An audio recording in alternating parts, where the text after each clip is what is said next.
പദയുഗാലയം, രണ്ട് പദങ്ങളുടെ ഇടയിൽ, രണ്ട് പാദങ്ങളുടെ ഇടയിൽ എവിടെ സാക്ഷാൽ ഭഗവാന്റെ പാദങ്ങളിലേക്ക് നമുക്ക് എത്തിച്ചേരുവാനായിട്ട് സാധിക്കും.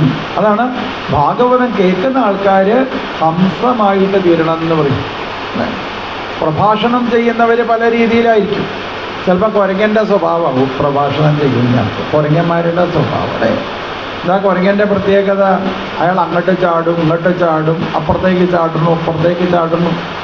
അപ്പോൾ അവർക്ക് ഏത് ആശയം എങ്ങനെ പറഞ്ഞു കഴിഞ്ഞാലാണോ മുന്നിലിരിക്കുന്ന ആൾക്ക് മനസ്സിലാവുക, അതിനനുസരിച്ചിട്ടുള്ള കൊമ്പിൻ്റെ മുളയ്ക്കാണ് ആര് ചാടുക? ഈ പ്രഭാഷകന്മാർ ചാടൂലേ. അപ്പോൾ അവരെങ്ങോട്ട് ചാടി എന്ന് നോക്കിയിരിക്കല്ല വേണ്ടത്, എന്ത് പറയണു എന്ന് നോക്കിയിരിക്കല്ല വേണ്ടത്, എനിക്ക് അതുകൊണ്ട് എന്ത് ഉപകാരമാണ് ഉള്ളത് അല്ലേ. അതാണ് ഹംസത്തിൻ്റെ പ്രത്യേകത. വെള്ളത്തിനൊക്കെ മാറ്റി നിർത്തി അതിൻ്റെ ഉള്ളിലുള്ളതായിരിക്കുന്ന തത്വത്തിലേക്ക് മനസ്സ് വെച്ചുകൊണ്ട് അവരെന്ത് വേണം? ആ ഭഗവാനിലേക്ക് എത്തിച്ചേരാനായിട്ട് ശ്രമിക്കേണ്ടതാണ്. അപ്പോൾ വേണ്ടതാരും ജീവിതത്തിൽ മറക്കാൻ പാടില്ല. അപ്പോൾ സപ്താഹ യജ്ഞത്തിലേക്ക് എത്തിച്ചേർന്ന് കഴിഞ്ഞാൽ പലരും ചോദിക്കും, ഏത് വഴിപാടാണ് കഴിക്കേണ്ടത്? സപ്താഹത്തിൽ വന്നു കഴിഞ്ഞാൽ പറ നിറയ്ക്കുകയാണോ വേണ്ടത്? നെയ്വിളക്ക് സമർപ്പിക്കുകയാണോ വേണ്ടത്? അല്ലേ, പായസം കഴിക്കുകയാണോ വേണ്ടത്?